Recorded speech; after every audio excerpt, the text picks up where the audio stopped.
नमस्कार, जोहार। स्वराज पोस्ट की पल पल की अपडेट के साथ मैं सिमरन शुक्ला।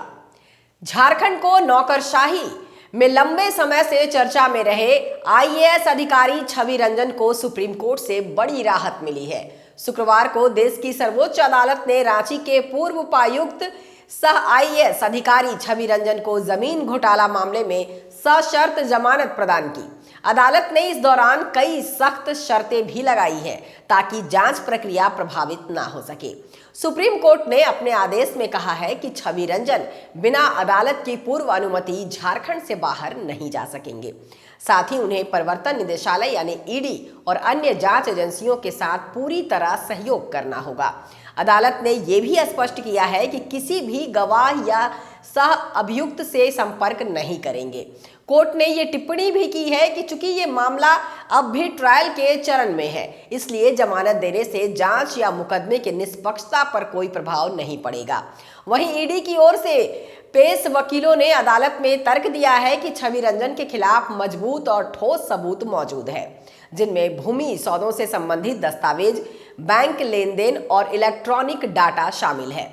ईडी ने यह भी कहा था कि यदि उन्हें जमानत दी जाती है तो जांच प्रभावित हो सकती है, लेकिन सुप्रीम कोर्ट ने इन दलीलों को ये कहते हुए खारिज किया कि जमानत देने से जांच की दिशा पर कोई प्रतिकूल असर नहीं पड़ेगा, क्योंकि अब मामला न्यायालय के अधीन है।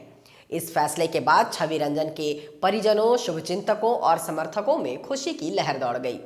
उनके आवास और पैतृक गांव में लोगों ने इस निर्णय को न्याय की जीत बताई।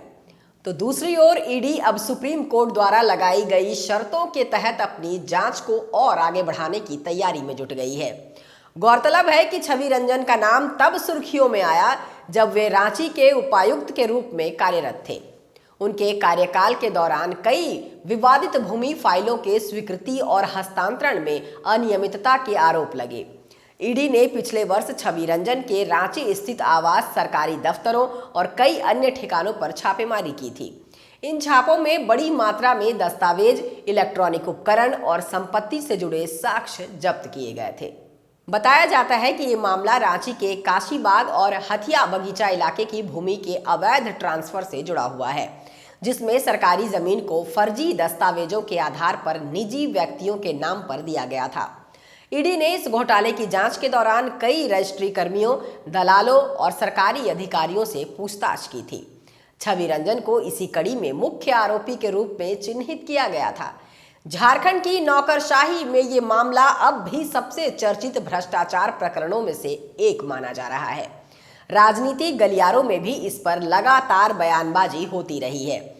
सुप्रीम कोर्ट का ये निर्णय जहां छवि रंजन के लिए राहत लेकर आया है, वहीं जांच एजेंसियों के लिए ये एक नई चुनौती भी बन गया है कि ये मामले की तह तक पहुंचकर ठोस साक्ष्य अदालत के सामने पेश करें। आइए अब पूरे मामले पर एक सरसरी निगाह डालते हैं।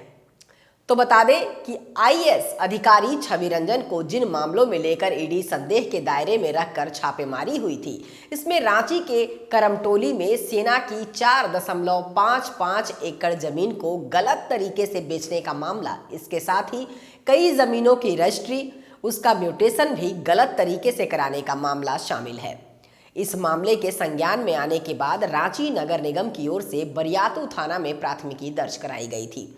वहीं रांची नगर निगम के कर संग्रहकर्ता दिलीप शर्मा ने जालसाजी के मामले में प्राथमिकी दर्ज कराते हुए आरोप लगाया था कि प्रदीप फर्जी दस्तावेज दिखाकर दो होल्डिंग ले लिया था।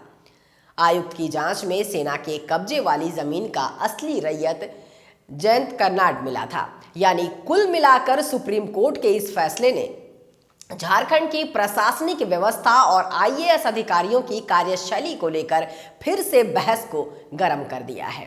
अब देखने वाली बात होगी कि आगे की जांच और ट्रायल में ये मामला किस दिशा में आगे बढ़ता है।